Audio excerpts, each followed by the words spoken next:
Hello everyone, Ethan Schmidt here with our publisher Hode Rubino. The Sun Devils fall tonight 34-31 in their Pac-12 conference opener to the Colorado Buffaloes. Now Hode, there was lots of talk just about how the Sun Devils are trying to go in this one and not have that letdown game, but the Sun Devils come up just short. And Hode, what are your thoughts?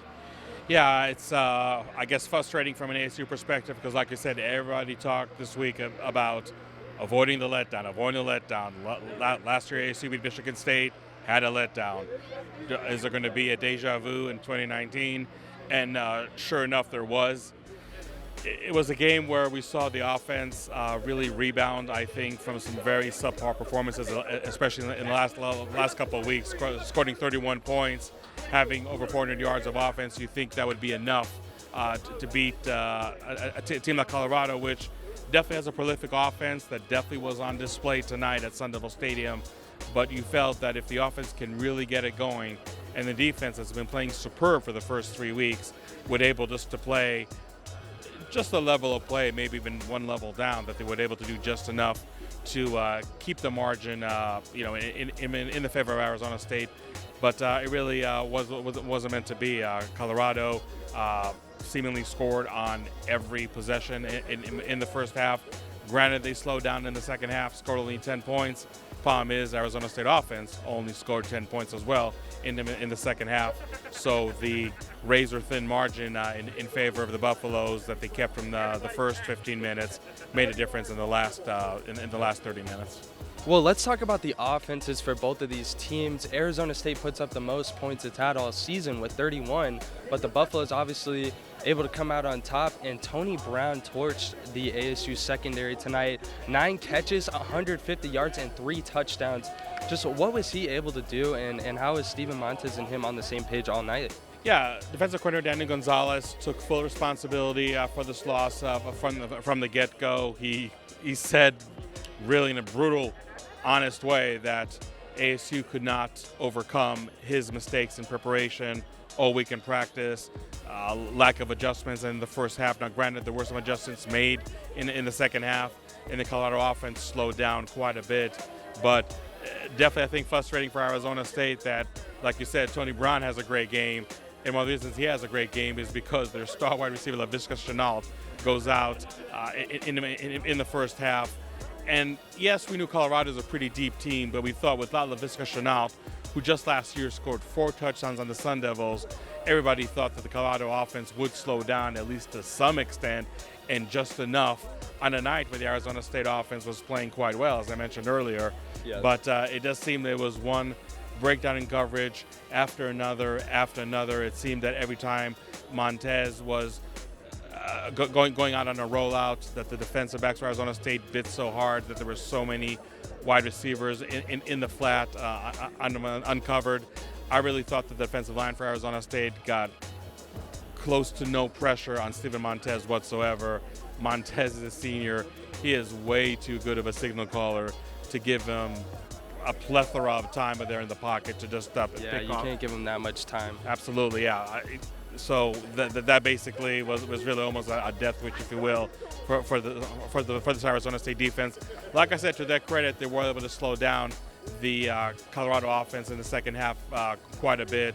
But sometimes you put yourself in so much of a hole in the first half that you really have nothing to show in terms of your adjustments in the second half.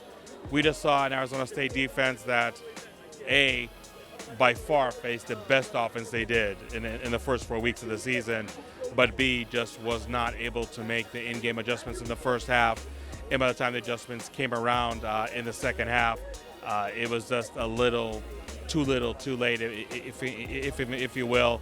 And again, to have Tony Brown have a breakout game with Laviska Shenault being the silence of the Buffaloes, that is definitely a very disappointing proposition for the Arizona State defense.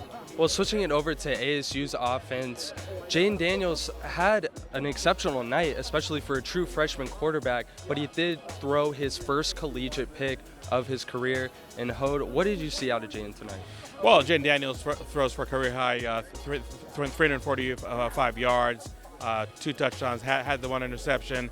I know you can look at the statute or really the play-by-play, I should say, and say, okay, Jaden Daniels threw the interception, but the ASU defense on the ensuing drive was able to force a 3-and-out for the Buffaloes. I believe is the only 3-and-out of the night. It definitely was the first of the night to that point.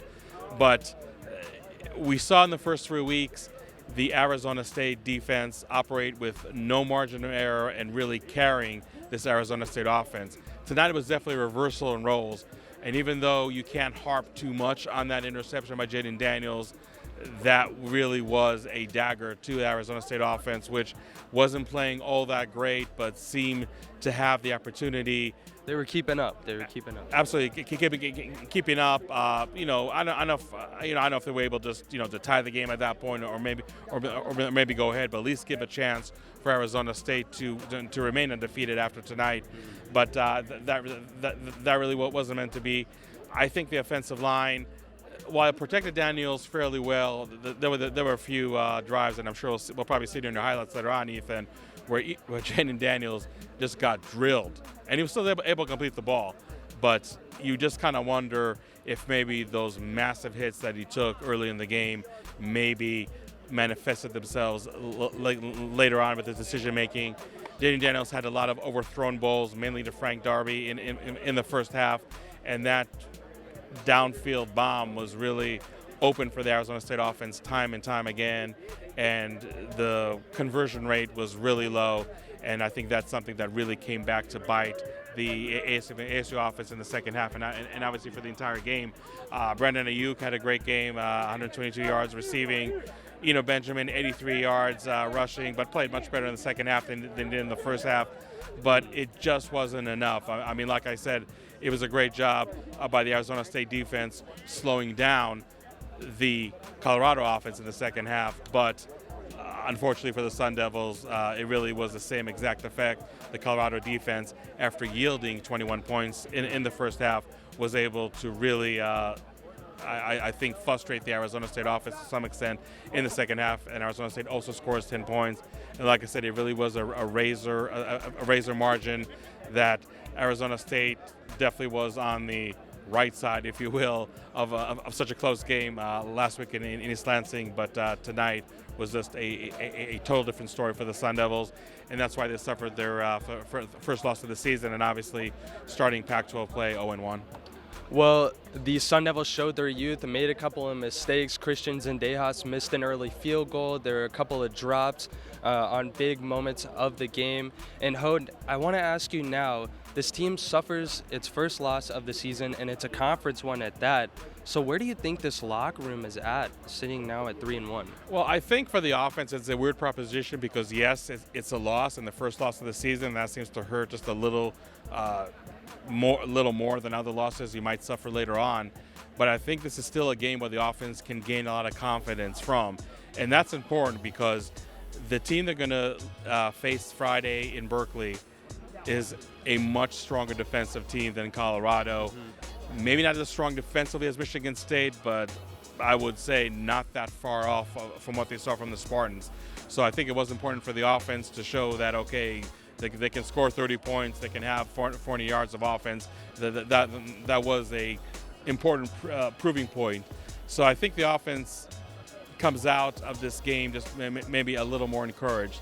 Now, I think, in all honesty, the offense that Arizona State defense is going to face next week is by far nowhere the caliber of Colorado. And I'm not saying this to overlook the Cal offense by any means, but I think just realistically, when you look at the numbers, when you look at just the sheer talent, it's going to be a different level of task for this Arizona State defense. But I think that this game also really deflated their confidence. I mean, look, we didn't expect Arizona State defense to hold teams to only 7 points each and every contest, but to be scored 34 points on, that's definitely showing a lot of kinks in the armor, if you will. And I'm not saying a wake-up call for the Arizona State defense, but just maybe to prove to that side of the ball that they still have a lot of work to do, and the effective preparation that's going to have to take place during the week, and it is going to be a short week for Arizona State. And I know it's a short week for both teams, but I always feel that short weeks naturally do affect the visiting team more than affect the home team. So it's really quite a challenge for this Arizona State defense to regroup and play much better than they did tonight. But I think it's going to be hard, but sometimes, and maybe I'm being a little over optimistic and trying to look at the glass half full, maybe a little too hard. But when you have an undefeated team that just suffers that first loss, there's sometimes the feeling like, okay, we got that out of the system. We're not going to be perfect, and let's just really learn from the mistakes and prove that we can be the team, especially on defense, that we showcased for the first 3 weeks. Well, it can be easy to forget that this team is really young. Yeah, absolutely. I think the youth is really showing a lot. I mean, look, you have great linebackers like Merlin Robinson and Darren Butler, but they are still sophomore. D.J. Davidson, the best player up front, a sophomore. Jermaine Lole, a sophomore. And I mean, you could go down the list with this team. Exactly. So I just feel that that is something really to take into consideration. Now, you talk about the youth. Rob Likens was really excited of the young wide receivers that showed up. Jordan Porter, Jordan Curley had a huge catch. Ricky Purcell. So some of the young players on offense really showed you a lot of promise and really gave you a lot to be encouraged. Unfortunately, when the penalty on the field goal attempt for Colorado that really sealed the game, Tamarcus Davis, who's an underclassman, gets subbed right before the field goal attempt. Chase Lucas came on. He came on, and he had a roughing penalty, roughing the holder for Colorado. So instead of Arizona State being down 6 with just about 40 seconds left, maybe having a glimmer of hope to win this game, that basically just gave the 15 yards for Colorado, and like I said, it effectively sealed the game. So yes, I mean the youth, worked well for Arizona State on offense. Defense, special teams, not so much. Christian Zendejas, was perfect up until tonight.